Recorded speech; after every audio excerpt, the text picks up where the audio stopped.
Hi there, my name is Zach. Today I'm going to be doing a presentation on mobile banking. This is for my communications course for retail management.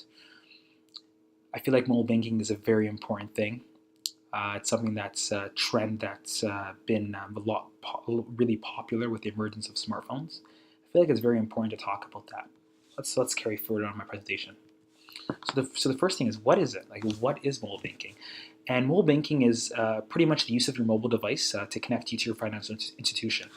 I'm with Scotiabank, and I use my device right here to go into the Scotiabank app, and that allows me to check my balances, allows me to transfer funds, it allows me to pay for bills, and so much other things. So here are some features. I mean, this is a chart. This chart talks about mobile banking and it talks about the features that are offered by the national banks. This chart is from 2010, so it's not something that's very up to date. But you'd be surprised, from 2010, 7 years in technology is a whole. It's a very long time. In that time, there's been 7 different iPads and 7 different iPhones that have been launched. And so just take that into context.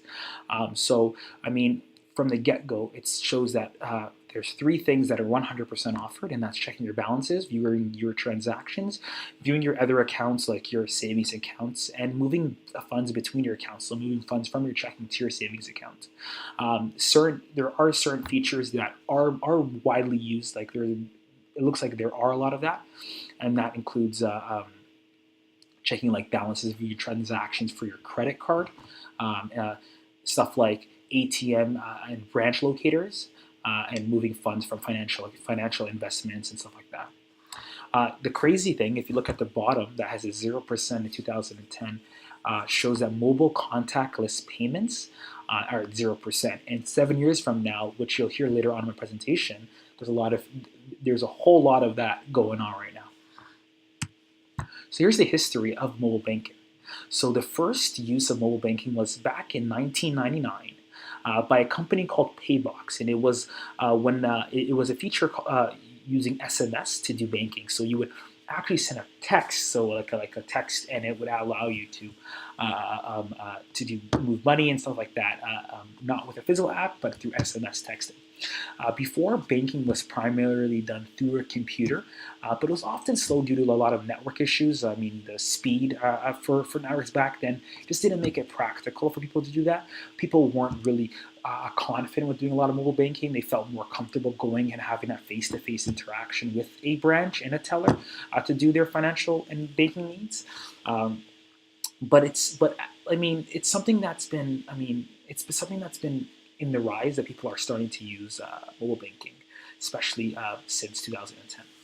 I mean, another history of it is pretty much the success of Apple and Android. I mean, them bringing those smartphone devices in enabled banks to be able to create mobile banking solutions for their customers. Without those devices, with those hardware, mobile banking would not have been around to where it is today. So here are some advantages to mobile banking. So it talks about the efficiency. So it is really efficient because you don't have to go into a branch. You don't have to drive there, wait in line to talk to somebody. Within a matter of 10 seconds, I can go and transfer funds or pay off my credit card bill or pay for my cell phone bill straight through the device, which is pretty awesome. It really is great when it comes to the reduction of our carbon footprint, and that has to do with the paper. So we do use less paper with mobile banking because it's all electronic and digital. The reliance of having to have a branch is great because for the customer, like I said, for your customer's experience to have to come in to do things that our electronics enable us to do is always great. But also on the branches, on the bank's financial side, I mean, the banks are always looking for ways to be more efficient and finding ways to implement mobile banking solutions and have a customer do that themselves is always great. I mean, a personal experience of mine was I'm with Scotiabank, and every time I go to my nearest Scotiabank, which is quite rare because I don't remember the last time I went, but the last time I did go, they were talking about, like, I was in line. It was a long line, and instead of having that, there was 2 tellers where they had 5 computers, so 2 out of the 5 were being used, and there was one person, I think it was customer service or whatever, was skimming through the line and asking everyone, what are you here for today? What are you looking to do today?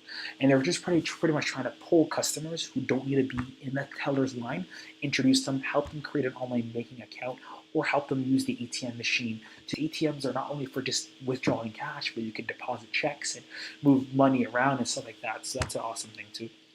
And also allows for a lot of room for innovation because there's always ways for the bank to use to get feedback. I mean, when you have all your customers or big customer group base using your mobile banking app, but it's of course going to be the people who have great ideas, and having that from your customers really works really well. So here is a company called Telesom. Telesom is a telecommunication company that is like one of the largest ones in Somalia.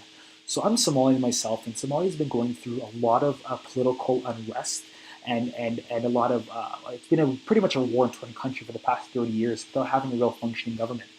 So that in turn made their central bank dissolve, and the national currency has been very deflated.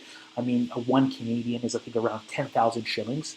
So what Telesom did is they used that SIM card that you use just with Rogers or just like Rogers and stuff like that, and allow you to have a way so you can have money on it. It's like a little mini ATM card built into the device. So it helped create like a digital currency.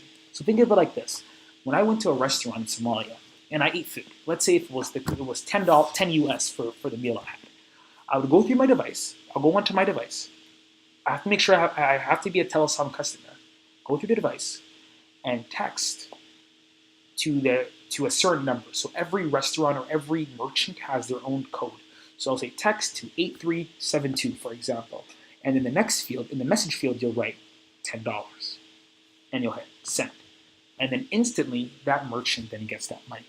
So it was a way to aid for security, but also because it's not practical to have to carry 50,000 wads of just of bills to pay for something that shouldn't need to be like that. So that's something that allowed them to use mobile banking, a banking feature, technology on your mobile device to be able to pay for stuff, which is pretty crazy. Second thing is Apple Pay. Apple Pay is a awesome feature. I mean, I have it on my device. A little history behind it. It was launched in February of 2016. It took around a year and a bit for us to get it in Canada after they had to negotiate with all of our major banks about how it's going to be implemented. It pretty much is a mobile payment and a digital wallet service, and it's right here. So I have Scotiabank, and through Scotiabank I have my cards. I have all my wallets. So for example, my Shoppers Drug Mart points and my PC Plus points, etc. Pretty much allows you to have contactless payments. It's safe. The reason why I write safe there is because, fun fact, when you have your physical debit card and you go to a restaurant or a store, for example, and say I want to pay, and you tap your card, the card number is actually shared to the device itself. That's shared to the payment processing system. Whereas with Apple Pay, it's a lot more safer, which is why I love it. Is because it's a unique card number that's sent. So every transaction is actually unique. So it allows it so my information is not actually going to somewhere else, and it helps with security. And the fun fact, I mean, more than 1 million users were registered in the first 3 days of it being enrolled. Some disadvantages, of course, with anything in technology, with any type of new concept, there's always going to be those disadvantages or customers just not really being able to grasp it. But here's some disadvantages. There are some security issues. I mean, having nowadays on our mobile devices, you probably have more information on these mobile devices than you ever had before. And especially when you're putting your financial and it's your security, right? For you to have your financial status or your financial stability is a way of security for you, right? And people are concerned that if they do big transfers and stuff like that, that people can get their information. I mean, the banks are working their best to ensure it is secure. I mean, I know the banks are not incorporating hardware functions. Like I know, like on my iPhone, it incorporates facial recognition, not to unlock my account versus just a password alone, which is pretty awesome. And the disadvantage, is smishing. Smishing is something similar to phishing, but for the device, a phone. So it's like one from Walmart, dear Walmart shopper, congratulations, you've won $1,000 on Walmart gift card. that is actually smishing. So it's fake. If you hit that link, it's going to ask you for some personal information, and it's not something you probably want to give. Mobile banking is limited because not everyone has a cell phone. My grandmother does not have a cell phone or a smartphone, so she likes going to the branch because that's the way she does everything. I mean, there are some fees that are associated to having mobile banking services. Like if you want the convenience of being able to email transfer funds from one account from you to your friend without having to withdraw cash or go to a bank and ask them to get in their account number and all that, you're going to have to pay $1.50 to get that service. I know certain accounts allows you to get it for free, but majority are $1.50. So here's my conclusion. So to conclude, it is a feature and a solution that banks are implementing a lot more, finding new ways to get customers on it. To reduce costs for them, but also to provide customers a way to do stuff when they want, where they want, and how they want to do it. I feel like the point about new jobs are being created. I mean, me being a retail student, the biggest misconception when somebody asks me what I'm doing and I say I'm studying retail management is that, oh, so you're studying to learn how to manage a store. And that's not providing a product or service is essentially retail, and have a bank is providing services and offering products. So being a retail student and having fresh ideas about ways for efficiencies will definitely be something that I will look into when looking at a future career prospect. So I really do appreciate listening to my presentation, and let me know if you have any questions. And here are my references.